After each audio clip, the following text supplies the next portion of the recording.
안녕하세요. 람청 큐티 시간입니다. 한 주간 잘 지내셨습니까? 우리가 신앙생활을 하면서 가장 많은 의문을 품고 또 고민하는 부분 중에 하나가 바로 악인에 대한 것입니다. 좀 더 정확히 말하자면 악인의 형통함입니다. 악한데 너무 잘 나가는 거죠. 이 부조화를 어떻게 이해하고 견뎌야 할까요? 특별히 청년의 시기에는 더욱 이 부분에 민감합니다. 오늘 시편 37편에서 시인은 악인 때문에 분노하는 그런 청년에게 마치 나이 지긋한 지혜자가 되어서 자신의 풍부한 인생 경험을 동원해서 또 이와 관련한 그 당시의 여러 지혜의 격언들을 인용하면서 타이르듯이 이야기를 해줍니다. 1절이 이렇게 시작됩니다. 악을 행하는 자들 때문에 불평하지 말며 불의를 행하는 자들을 시기하지 말지어다.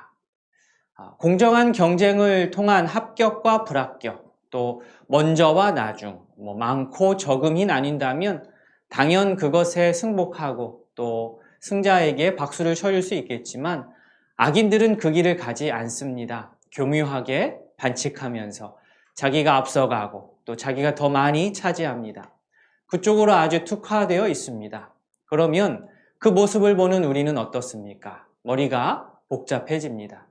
처음에는 저러면 안 되지, 나는 저러지 말아야지 하다가도 이게 반복이 되면 내가 무엇인가 바보인가, 저렇게 해서라도 올라서는 게 맞는 것 아닐까, 저렇게 해서 차지해야 되는가, 그것이 맞나 하면서 마음이 흔들리기 시작합니다.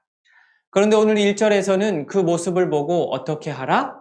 불평하지 말라, 시기하지 말라.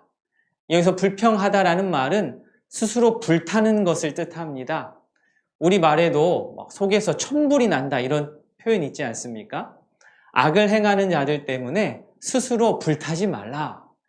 그렇게 말할 수 있는 이유가 2절에 소개됩니다.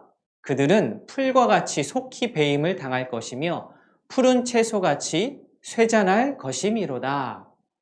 속에 불이 나는 것은 저 악을 행하는 자들이 영원히 계속될 것 같은 생각 때문에, 그런데 사실은 그렇지가 않은 겁니다. 거기에는 분명한 끝이 있습니다. 2절에서 악인을 풀과 푸른 채소로 비유합니다. 푸른 채소가 땅에 심겨져 있으면 푸릇푸릇 좋아 보이지만 그렇다고 그것이 영원하지 않습니다. 겨울이 오면 또 뽑히면 금세 시들게 마련입니다. 악이 풀과 푸른 채소로 비유된다는 것은 곧 악인의 형통함이 그리 오래가지 않음을 말해줍니다. 즉 악인의 인생이 시드는 것은 하나님의 이치이고 섭리입니다. 그러면 악인에 대한 불평과 시기심을 극복하는 우리의 적극적인 방법은 무엇이 있을까요? 그에 대한 답이 3절과 4절입니다. 3절에 여호와를 의뢰하고 선을 행하라. 땅에 머무는 동안 그의 성실을 먹을거리로 삼을지어다. 악인의 형통함에만 집중하면서 불평만 하고 있으면 가장 큰 손해를 보는 사람은 바로 나입니다. 악인은 악인이고 나는 내가 할 일을 오히려 더 적극적으로 행해야 합니다. 물론 이 시점에서 오해는 하지 않아야 되겠습니다. 어느 누군가 불의를 저지르든 말든 신경 다 끄고 눈 감고 살라는 말이 절대 아닙니다. 정당한 절차와 방식에 따라서 사회적인 정의를 바로 잡아가는 일에도 우리가 적극성을 띄어야 합니다. 그리고 그와 동시에 나도 내가 내 할 일을 해야 합니다. 여기서 내 할 일이란 주님을 의지하고 선을 행하는 것입니다. 먼저 여호와를 의뢰해야 합니다. 신뢰해야 합니다. 인간의 힘으로 해결할 수 없는 일을 주님의 손에 맡겨드리는 겁니다. 주님의 손에 맡겨드리는 것이 말처럼 쉽지 않기 때문에 믿음이 요구됩니다. 또한 선을 행해야 합니다. 여호와를 의뢰하고 믿고 거기서 그치는 것이 아니라 선을 행하는 데까지 나아가야 합니다.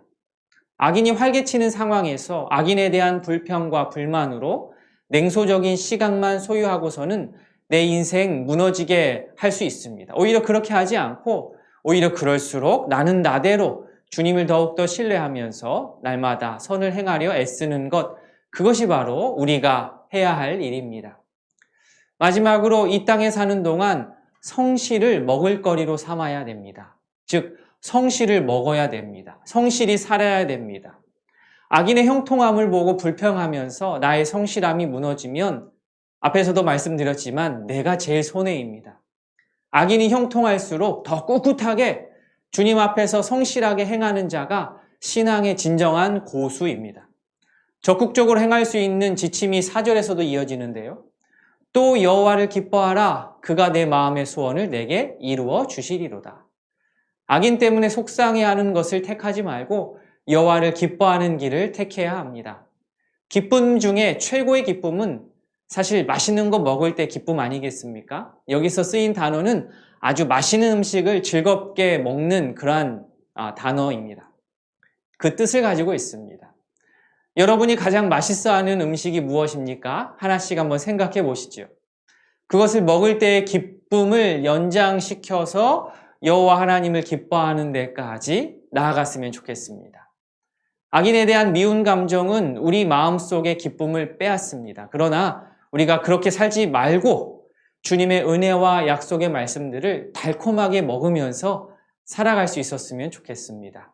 그렇게 하면 좋은 것이 무엇이냐? 4절 후반부에 내 마음의 소원을 내게 이루어 주시리로다. 참 좋지 않습니까? 저는 이 부분에 특별히 더 마음이 많이 가고 마음속이 깊이 간직이 됩니다.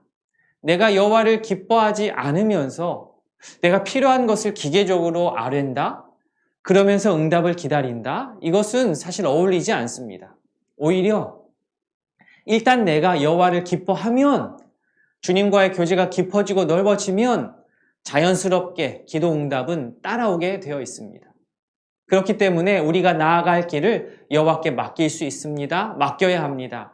여호와 하나님을 의지할 수 있습니다. 의지해야 합니다. 그러면 그가 이루십니다.